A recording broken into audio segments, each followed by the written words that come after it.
Argentina, Brazil, আরো যত দেশ আছে ততটুকু আনন্দ মিছিল শোভাযাত্রা আমাদের দেশে।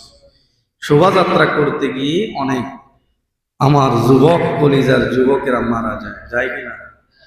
আবার জুয়া, মদ, এগুলো আছে না নাই? 7টা বিষয় আমরা জানবো খেলার বিষয়ে, তাহলে আমরা আলোচনাটা সহজে বুঝবো। 7টা বিষয়। কয়টা? 1 নাম্বার হলো খেলা হালাল না হারাম। 2 নাম্বার হলো খেলা দেখা জায়েজ নাকি না জায়েজ। 3 নাম্বার হলো কোন সংবাদ শুনে, খেলার সংবাদ শুনে আনন্দ প্রকাশ করা যাবে কি যাবে না।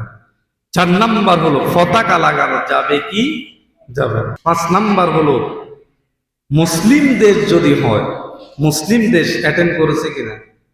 মুসলিম দেশ আছে না খেলে? মুসলিম দেশ যদি জিতে তখন বলা ফেরেশতা দিয়ে আল্লাহ সাহায্য করছে। বুঝেন না কথা? এই কথা বলা যাবে কিনা? 6 নাম্বার দোয়া করা, মুসলমান দেশের জন্য দোয়া করা, কান্নাকাটি করা, নামাজ পড়া, মান্নত করা, এগুলা যাবে কিনা? 7 নাম্বার হলো কোন কোন শর্তে খেলা জায়েজ আছে। কয়টা পয়েন্ট?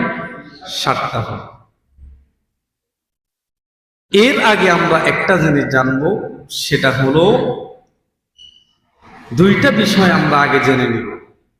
অনেক মানুষ আছে তারা বলে সব জায়গায় কেন ইসলামকে আনতে হবে, বলে